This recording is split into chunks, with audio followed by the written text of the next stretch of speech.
بسم الله الرحمن الرحيم. الحمد لله رب العالمين، والصلاة والسلام على سيد المرسلين وعلى آله وأصحابه أجمعين، أما بعد. أعوذ بالله من الشيطان الرجيم. بسم الله الرحمن الرحيم. وما من دابة في الأرض إلا على الله رزقها ويعلم مستقرها ومستودعها كل في كتاب مبين. وقال الله تعالى: إن الله هو الرزاق ذو القوة المتين.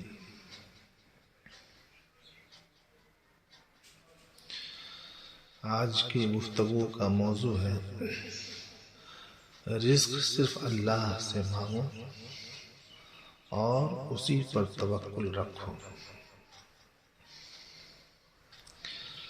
اللہ تعالیٰ فرماتے ہیں روئے زمین پر کوئی ایسا رینگنے والا نہیں جس کے رزق کا ذمہ میرے اوپر نہیں۔ بلا شبہ اللہ تعالیٰ بہت روزی دینے والا ہے، زور آور اور مضبوط ہے۔ محترم حضرات، اس آیت پاک میں اللہ تعالیٰ فرماتے ہیں: اے بندو، تمہاری بندگی سے میرا کچھ فائدہ نہیں، تمہارا ہی فائدہ ہے۔ میں وہ مالک نہیں جو غلاموں سے کہے میرے لیے کما کے لاؤ، میرے سامنے کھانا رکھو۔ میری ذات ان تخیلات سے پاک اور برتر ہے۔ میں تم سے کیا روزی طلب کرتا، خود اپنے پاس سے تم کو روزی پہنچاتا ہوں اور تمام مخلوقات کو میں روزی دیتا ہوں۔ بھلا مجھ جیسے زور آور، قادر و توانا کو تمہاری خدمات کی کیا حاجت ہو سکتی ہے؟ رہی بندگی، تو بندگی کا میں نے تمہیں حکم اس لیے دیا ہے تاکہ تم میری شہنشاہی اور عظمت و کبریائی کا قولاً فعلاً عملاً اعتراف کر کے میرے خصوص اور خصوصی الطاف و کرم کے تم مورد و مستحق بنو۔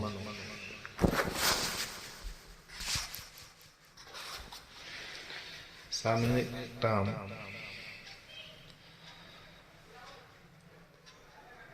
آپ جانتے ہیں کہ بندہ عبادت سے اللہ کی نگاہ میں محبوب اور مقرب بن جاتا ہے، اور ظاہر ہے جب وہ مقرب اور محبوب ہو جائے گا تو اللہ تعالیٰ کیسے یہ چاہے گا کہ میرا محبوب بندہ پریشان رہے؟ اگر وقتی طور پر کچھ آزمائش میں ڈالے گا بھی تو اس میں بندے ہی کا دین و دنیا کا نفع مقصود ہوگا۔ در حقیقت اللہ تعالیٰ بندے کو مصائب و آلام کے امتحانات میں ڈال کر اس کے درجے کو بلند کرتا ہے اور اس کے لیے مزید اپنی رحمتوں کے دروازے کھولنا چاہتا ہے، مگر بندہ چونکہ بڑا اجرت پسند واقع ہوا ہے، تھوڑی سی تکلیف پر گھبرانے لگتا ہے۔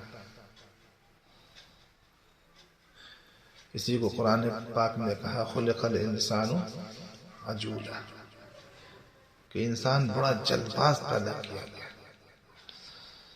اور ایک جگہ فرمایا خلق الانسان ہلوعا، انسان بڑا جی کا کچا پیدا ہوا ہے. اذا مسه الشر جزوعا واذا مسه الخير منوعا.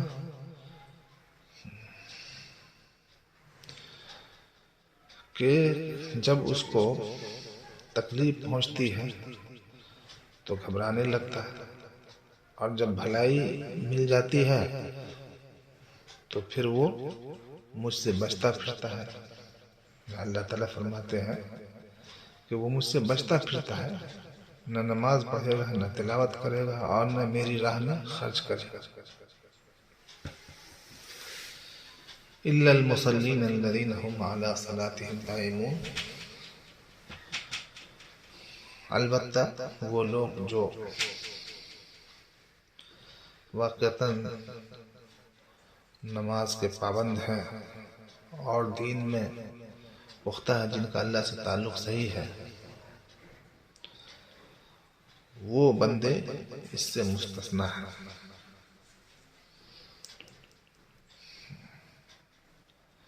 جو اللہ کے نیک اور محبوب بندے ہیں وہ ایسے نہیں ہیں. اللہ تعالیٰ فرماتے ہیں ان کو جب ہم دیتے ہیں تو اور شکر و طاعت میں مشغول ہوتے ہیں، اور اگر کبھی فقر و فاقہ کی نوبت آ گئی تو صبر سے کام لیتے ہیں. لہذا ایسے بندوں کو ہم کبھی محروم نہیں کریں. وہ ہمیشہ مسعود و محبوب ہی رہیں گے، اور میری رحمتوں کے دروازے ان کے لیے کھلے رہیں گے. ایسے بندوں کے حوالے سے اللہ تعالیٰ فرماتے ہیں کہ یہ وہ میرے بندے ہیں جنہوں نے اپنے معاملہ کو میرے حوالے کر دیا ہے اور میرے اوپر توکل کیے ہوئے ہیں. لہذا یہ میرے محبوب بھی ہیں اور مستحق انعام بھی ہیں. حضرت مولانا رومی رحمۃ اللہ علیہ مثنوی شریف میں فرماتے ہیں شرط تسلیم است نیکار دراز سود نبود در ضلالت ترک باز. حق تعالیٰ کی راہ میں تفویض و تسلیم شرط ہے، نہ کہ کار دراز غلط سمت کی طرف. کتنی ہی مشقت اٹھائی جائے اور دوڑ دھوپ کی جائے مگر کچھ فائدہ نہیں بجز دوری کے. تسلیم و رضا کی مثال دیکھنا ہو تو حضرت اسماعیل علیہ السلام کے حق تعالیٰ کے سامنے سر رکھ دینے کے واقعہ سے عبرت حاصل کیجیے. مولانا رومی فرماتے ہیں ہم چون اسماعیل پیشس سر بنے شاد و خنداں پیش تیغش سر بنے. حضرت اسماعیل کی طرح حق تعالیٰ کے سامنے سر تسلیم خم کر دو اور خوش خوش تیغ تسلیم کے سامنے گردن پیش کر دو.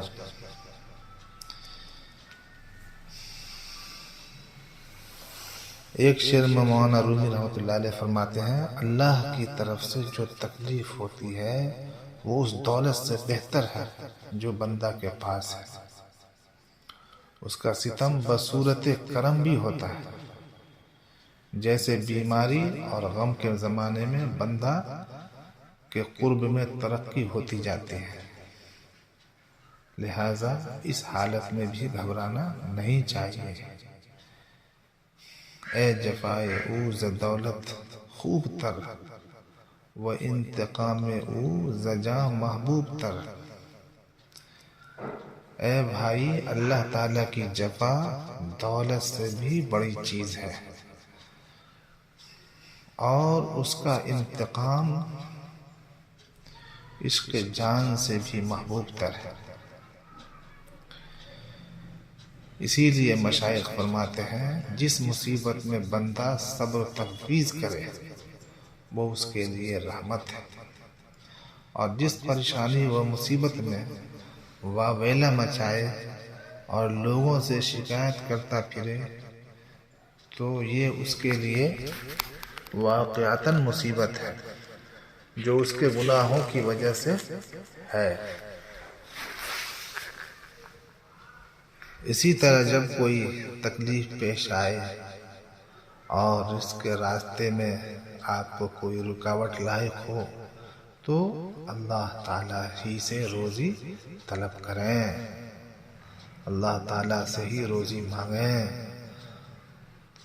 طلب رزق میں اللہ تبارک و تعالیٰ کی طرف دوڑیں۔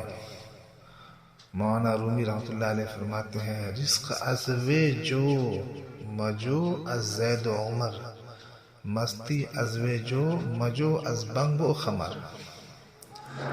رزق اللہ تعالیٰ سے ہی طلب کرو، اسی کی طرف متوجہ ہو کر تلاش کرو، اور زید و عمر سے مت بھیک مانگو۔ مستی اور لطف، بھنگ اور شراب سے مت طلب کرو، بلکہ اس کی محبت کو اختیار کرو کہ اس کی محبت میں لازوال کیف ہے۔ اللہ کی اگر سچی محبت آپ کو حاصل ہو جائے گی تو پھر پوری دنیا کی لذتیں محبت خداوندی کے سامنے ہیچ ہیں۔ اس محبت میں وہ نشہ ہے کہ سلطنت اور ہفت اقلیم کی سلطنتوں میں بھی وہ لذت اور وہ نشہ نہیں ہے، مگر جسے نصیب ہو جائے۔ مولانا رومی فرماتے ہیں، ببی ازوے خواہید نے از غیر او، آب دریم جو مجو در خشک جو۔ خبردار، خدا ہی سے طلب کرو جو طلب کرنا ہے۔ حضرت مولانا رومی رحمۃ اللہ علیہ کا کلام الہامی ہے، اس بات کو یاد رکھیے۔ وہ وہی کلام کرتے ہیں جو اللہ ان کو بتاتے ہیں، ان کے دل میں ڈالتے ہیں۔ شعر کے ترجمہ پہ غور کیجیے، خبردار، خدا سے ہی طلب کرو جو طلب کرنا ہے، مخلوق سے مت طلب کرو۔ پانی سمندر سے حاصل کرو، نہ کہ خشک نہر سے۔ بندے کی مثال نہر کی طرح ہے، چاہے کتنا ہی بڑا رئیس اور بادشاہ ہو جائے، آج نہیں تو کل اس کا مال ختم ہو جائے گا، جیسے نہر خشک ہو جاتی ہے۔ مگر اللہ تبارک و تعالیٰ کی رحمت سمندر کی طرح بہہ رہا ہے، سمندر کبھی ختم نہیں ہوگا، اس کا پانی کبھی ختم نہیں ہوگا، اس کا پانی کبھی خشک نہیں ہوگا۔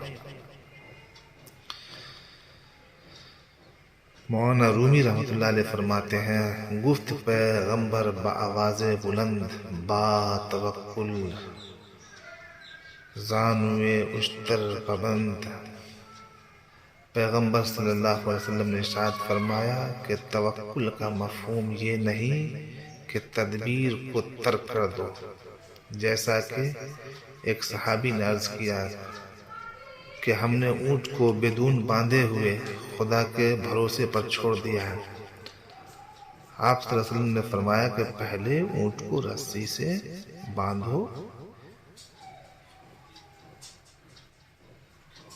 اور باندھ کر تدبیر اختیار کرو، پھر اللہ تبارک و تعالیٰ پر توکل کرو۔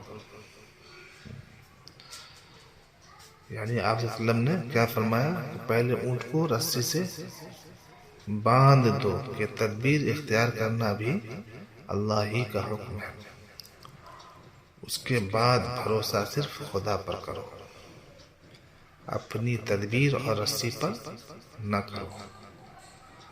حضرت مولانا رومی رحمۃ اللہ علیہ فرماتے ہیں، اگر توکل کرنا ہے تو دو کام کرو، تدبیر بھی کرو اور بھروسہ صرف اللہ پر رکھو۔ گر توکل می کنی دو کار کن، کسب کن ہم تکیہ بر جبار کن۔ اگر توکل اختیار کرنے کا ارادہ ہے تو دو کام کرو، تدبیر و اسباب اختیار کرو اور بھروسہ صرف اللہ پر رکھو۔ معلوم ہی ہوا تدبیر اور اسباب کا اختیار کرنا ضروری ہے، مگر بھروسہ ان کے اوپر نہیں کرنا، بھروسہ صرف اللہ پر کرنا۔ اگر آپ نے اسباب اختیار کرنے کے بعد اللہ پر توکل کیا اور اللہ پر بھروسہ کر کے اس کی طرف متوجہ رہے تو واقعتاً اللہ تعالیٰ آپ کی مدد کرے گا۔ اللہ تعالیٰ خود فرماتے ہیں الیس اللہ بکاف عبدہ، کیا اللہ اپنے بندہ کے لیے کافی نہیں؟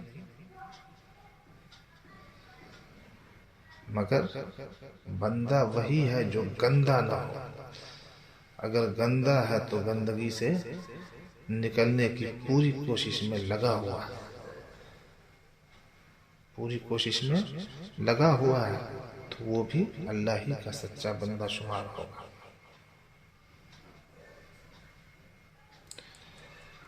اور اللہ تعالیٰ نے فرمایا ہے وَمَن يَتَوَكَّلْ عَلَى اللَّهِ فَهُوَ حَسْبُهُ، اور جو شخص اللہ پر بھروسہ رکھتا ہے تو اللہ تعالیٰ اس کے لیے کافی ہے۔ ایک جگہ قرآن پاک میں فرمایا وَعَلَى اللَّهِ فَلْيَتَوَكَّلِ الْمُؤْمِنُونَ، اور مومنوں کو صرف اللہ ہی پر بھروسہ رکھنا چاہیے۔ ایمان یہی ہے، اسباب اختیار کرو جائز طریقے پر، مگر توکل صرف اللہ پہ رکھنا ہے، اسباب پہ نہیں رکھنا۔ حضرت خواجہ نظام الدین اولیاء رحمۃ اللہ علیہ نے فوائد الفواد میں ایک جگہ فرمایا حق تعالیٰ پر اعتماد رکھنا چاہیے اور کسی کی طرف نظر امید نہیں لگانی چاہیے۔ اس کے بعد زبان مبارک سے ارشاد فرمایا کسی کا ایمان اس وقت تک مکمل نہیں ہوتا جب تک وہ ساری مخلوق کو اونٹ کی مینگنی جیسا ہیچ نہ سمجھے۔ یعنی تمام مخلوق کو دل سے نکال کر کے اللہ پر توکل کرے، یہ حضرت کے فرمانے ہر معاملے۔ فوائد الفواد میں حضرت اپنے اس ملفوظ کے ضمن میں ایک واقعہ بیان کرتے ہوئے ارشاد فرماتے ہیں کہ ایک دفعہ ابراہیم خواص کعبہ کے سفر پر نکلے تو ایک لڑکا بھی ساتھ لگ گیا۔ ابراہیم نے اس سے مخاطب ہو کر پوچھا کہ تم کہاں جا رہے ہو؟ بولا کعبہ کی زیارت کے لیے۔ ابراہیم نے کہا سفر خرچ توشہ اور سواری کہاں ہے؟ بولا خدا عز و جل بندے کو بے اسباب زندہ قائم رکھتا ہے، تو زیادہ سفر اور سواری کے بغیر مجھے کعبہ تک پہنچا بھی سکتا ہے۔ قصہ مختصر، جب ابراہیم خواص کعبہ پہنچے تو اس لڑکے کو دیکھا کہ ان سے پہلے پہنچا ہوا ہے اور کعبہ کا طواف کر رہا ہے۔ جب اس کی نظر ابراہیم خواص پر پڑی تو کہنے لگا اے کمزور یقین والے، تو نے مجھ سے جو کچھ کہا تھا اس سے توبہ کی؟ بتائیے، کسی کو ہیچ نہیں سمجھنا چاہیے۔ حضرت ابراہیم خواص کتنا بڑا مقام ہے، مشہور زمانہ اولیاء اللہ میں سے تھے، غوث کا قطب کا درجہ ان کا تھا، لیکن دیکھیے یہ چھپا ہوا رستم نکلا یہ بچہ، اس کا یقین اور توکل دیکھیے کیسا تھا۔ اسی سلسلے میں توکل کے سلسلے میں ایک اور حکایت بیان فرمائی کہ ایک کفن چور خواجہ بایزید بستانی رحمۃ اللہ علیہ کی خدمت میں آیا اور اس کام سے اس نے توبہ کی۔ خواجہ بایزید بستانی رحمۃ اللہ علیہ نے اس سے پوچھا کہ تو نے کتنے مردوں کے کفن کھسوٹے؟ اس شخص نے کہا 1000 آدمیوں کے۔ حضرت بایزید بستامی نے پوچھا ان میں سے کتنوں کو ایسا پایا جن کے چہرے قبلے کی طرف تھے؟ بولا کہ صرف 2 شخصوں کے چہرے قبلے کی طرف تھے، صرف 2 شخصوں کے چہرے قبلے کی طرف آئے، باقی سب کے چہرے قبلے سے پھرے ہوئے دیکھے۔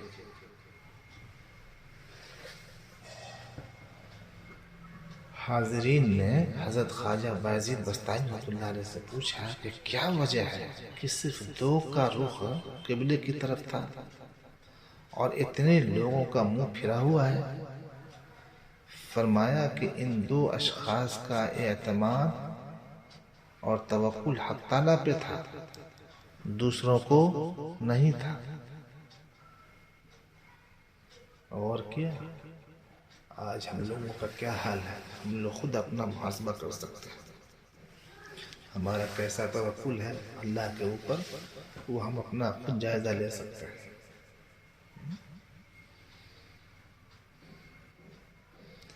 رزق کے حوالے سے حضرت خواجہ نظام الدین اولیاء رحمۃ اللہ علیہ نے اسی مجلس میں فرمایا کہ مشائخ نے روزی کی 4 قسمیں بیان کی ہیں: رزق مضمون، رزق مقسوم، رزق مملوک اور رزق موعود۔ رزق مضمون تو وہ ہے جو آدمی کو کھانے اور پینے کی چیزوں کی صورت میں جو اس کے لیے کافی ہو ملتا ہے، اس کو رزق مضمون کہتے ہیں، یعنی ان کا خدا ضامن ہے۔ اس کو قرآن نے کہا وَمَا مِن دَابَّةٍ فِي الْأَرْضِ إِلَّا عَلَى اللَّهِ رِزْقُهَا، اور زمین میں کوئی رینگنے والا ایسا نہیں ہے جس کا رزق اللہ کے ذمے نہ ہو۔ دوسرا رزق مقسوم ہے۔ رزق مقسوم وہ ہے جو ازل سے مقدر کر دیا گیا، جو ازل سے مقدر کر دیا گیا ہے اور لوح محفوظ میں لکھ دیا گیا ہے۔ تیسرا رزق مملوک ہے۔ رزق مملوک وہ ہے جس کا ذخیرہ ہوتا ہے، روپیے، پیسے، کپڑے اور دوسرے سامان کی صورت میں۔ اور چوتھا رزق موعود ہے۔ رزق موعود وہ ہے جس کا وعدہ حق تعالیٰ نے عبادت گزار صالح بندوں سے کر رکھا ہے۔ یہاں پر آپ رک جائیے اور غور سے سمجھ جائیے۔ چوتھا رزق جو ہے، چوتھی قسم رزق کی جو ہے کیا ہے، وہ رزق موعود کی ہے۔ فرماتے ہیں رزق موعود وہ ہے جس کا وعدہ حق تعالیٰ نے عبادت گزار صالح بندوں سے کر رکھا ہے۔ جو بندے نیکی کریں گے، تقوی پر قائم رہیں گے، اللہ کا خوف اپنے دل میں رکھیں گے، گناہوں سے بچیں گے، اللہ کی اطاعت میں مشغول رہیں گے، تو ان سے اللہ تبارک و تعالیٰ نے جس رزق کا وعدہ کیا ہے وہ ان کو خاص طور سے عطا فرمائیں گے، چاہے وہ جتنا دیں۔ وَمَن يَتَّقِ اللَّهَ يَجْعَلْ لَهُ مَخْرَجًا وَيَرْزُقْهُ مِنْ حَيْثُ لَا يَحْتَسِبُ، قرآن پاک میں یہ اللہ نے بیان فرمایا۔ اور جو کوئی اللہ سے ڈرتا ہے، اللہ اس کے لیے دینے کے ذریعے بناتا ہے۔ جو تقوی اختیار کرے گا اس کے لیے اللہ تعالیٰ کیا ہے، ذرائع معاش پیدا کر دیتے ہیں، اور ایسی جگہ سے رزق دیتا ہے جہاں سے اس کو خیال بھی نہیں ہوتا۔ اس کے بعد حضرت خواجہ رحمۃ اللہ علیہ نے فرمایا توکل رزق مضمون میں ہوتا ہے، دوسری قسم کے رزق میں نہیں ہوتا، کیونکہ جو کچھ مقسوم ہے اس میں توکل کیا کرے گا، اور جو مملوک ہے، ملکیت میں ہے، اس میں بھی توکل کا دخل نہیں، اور جو موعود ہے یعنی جس کا وعدہ کیا گیا ہے اس میں بھی توکل نہیں، کیونکہ جس کا وعدہ کر لیا گیا ہے وہ تو پہنچے گا ہی۔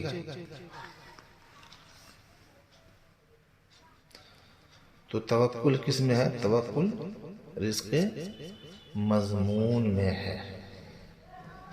توکل کون سی روزی پہ کرنا ہے، کون سی رزق پہ کرنا ہے؟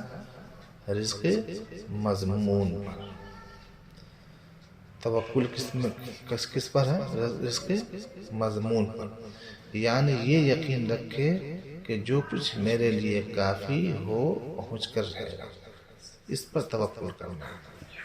اللہ تبارک و تعالی سے دعا فرمائے کہ اللہ تبارک و تعالی ہم سبوں کو اپنی ذات پر مکمل اعتماد و توکل عطا فرمائے، اور ان اعمال کی توفیق عطا فرمائے جن کے ذریعے سے اللہ کی ذات پر توکل کرنا ہمارے لیے آسان ہو جائے اور توکل کی یہ دولت ہمیں مل جائے۔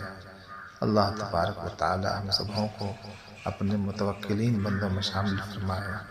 آمین یا رب العالمین۔ صلی اللہ وسلم علی سیدنا محمد وعلی آلہ وصحبہ اجمعین برحمتک یا ارحم الراحمین، والحمد للہ رب العالمین۔